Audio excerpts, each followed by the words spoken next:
Вясковы хлопец, ён быў грузчыкам, чыгуначнікам, музыкам, мастаком, драматургам, а ў выніку стаў першым народным артыстам Беларусі. Уладзіслаў Галубок. Ён нарадзіўся 3 мая 1882 года ў Навагрудскім павеце. Пачатковую адукацыю атрымаў у царкоўна-парафіяльнай школе ў Мінску. 6 дзяцей, бацька рабочы чыгуначнік.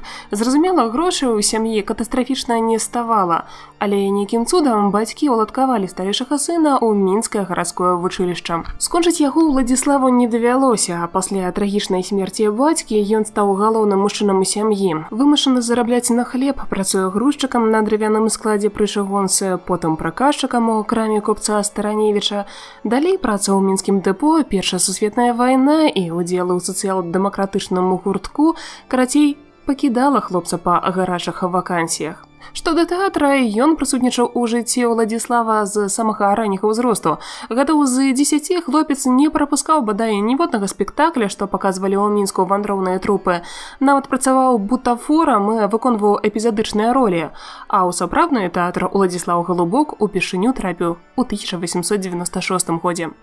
Так ён напісаў свае ўражанні. За грошы, заробленыя ад выгрузкі дроў, я купіў білет на галёрку ў мінскі гарадскі тэатр. Мяне не цікавіла зала, увага мая была накіраваная на занавес, за якім хавалася нешта новае, невядомае. Трэці сігнал, занавес пайшоў угору, перада мной артыст, слова, дзея.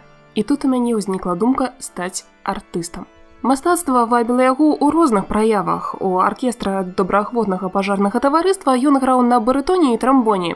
Нейкі час вучыўся ўпраўляцца з гармонікам, у вядомых мінскіх мастакоў браў урокі жывапісу, нават удзельнічаў у выстаўках са сваімі пейзажамі. Пісаў Галубок не толькі фарбай на палатне, алоўкам на паперы таксама. У 1906 годзе на старонках нашай Нівы з'явіліся яго першыя вершы і апавяданні. Максім Богданович так ацаніў пісьменніка Галубка. Пісаў бойкія і вясёлыя апавяданні, да чаго мае праўдзівую здольнасць. Мова іх заўжды жывая, тэма, іншы раз, даволі цікавая.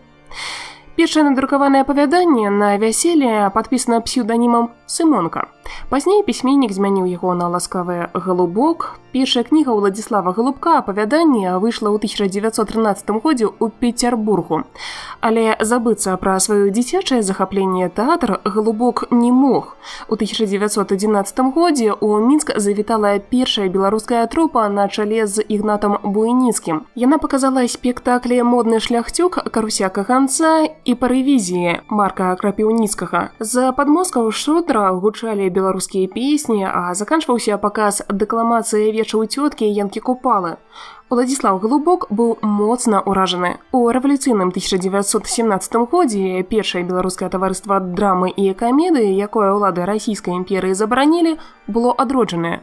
Галубок уступіў у таварыства разам з жонкай і дзецьмі.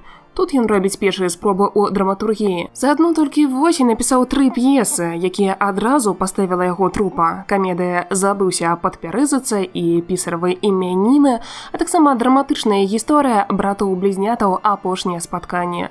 У наступныя гады трупа паставіла яшчэ з дзесятак п'есаў Галубка. У 1920 годзе у Мінску адчыніўся беларускі дзяржаўны драматычны тэатр. У яго склад увайшла значная частка акцёраў першага беларускага таварыства драмы і камедыі. Неўзабаве ўзнік і вандроўны тэатр, які мусіў абслугоўваць правінцыю. Кіраваць ім выпала Уладзіславу Галубку. Рэпертуар тэатра складаўся пераважна з п'ес самога Галубка. Ён асабіста адказваў за пастаноўку і музычнае аздабленне, сам маляваў дэкарацыі.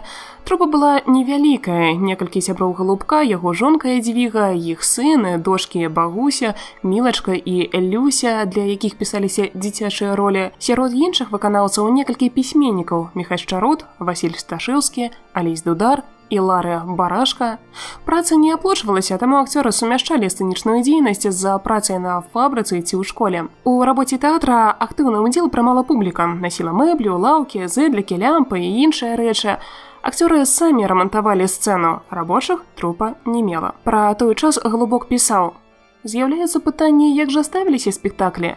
А вось як. У дзень спектакля можна бачыць, як па вуліцах Менска цягнуцца артысты і артысткі, несучы на плячах у клуб належны к спектаклю рэквізіт, пазычаны ў добрых суседзяў. Нясуць яны гэтую паклажу і праклінаюць усё на свеце, А з другога боку праклінаюць артыстаў-суседзі, которым апрыкрала гэтая штодзённая пазычка. У верасні 1924 года наркамат асветы выдаў загад аб ператварэнні трупы Галубка ў беларускую дзяржаўную трупу.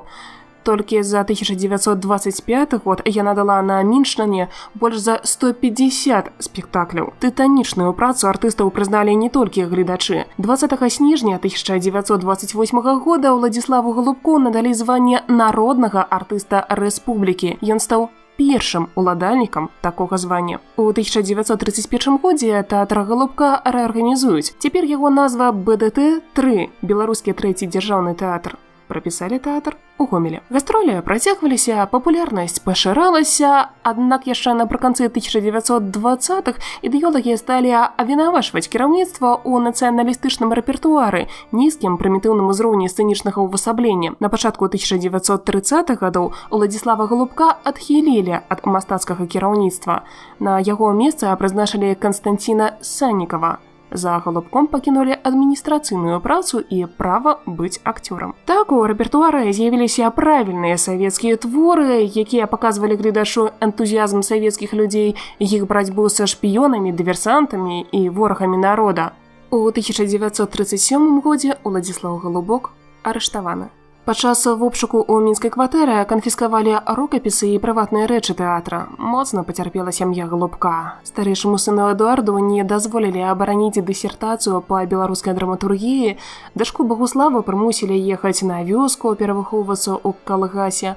Малодшых сыноў выключылі з камсамола як дзяцей ворага народа. Жонка ў адчаі спрабавала скончыць жыццё самагубствам. Яе цудам уратавалі. Карціны Галубка звезлі ў сховішча НКУС. Органы запрасілі гомельскага мастака Міхаіла Сімкоўскага, якому загадалі замаляваць на ўсіх палотнах подпіс аўтара. З афіцыйнага дазволу Сімкоўскі змог вынесці 4 работы. Цяпер яны вісяць у адным з гомельскіх клубаў.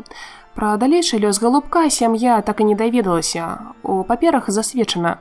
Памёр у 1942 годзе праз гіпертанію. Але дзе і як пахаваны, невядома. Існуюць легенды пра лёс Галубка пасля арышту. Даследчык Замкавец апавядае, што Галубок быў высланы ў Сібір і там стварыў тэатральную трупу з высланых.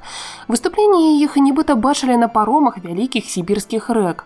Уладзіслаў Галубок быў рэабілітаваны толькі ў 1957 годзе. Ён прысвяціў жыццё творчасці, жыў тэатрам, мастацтвам, музыкай і заўсёды ведаў, што трэба гледачу. Яны прагнуць відовішча.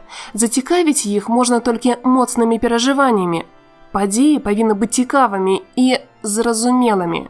Хай гэта будзе адвечная барацьба паміж чыцінёй і брудам, святлом і цемрай, але толькі так, каб глядач суперажываў разам з акторам.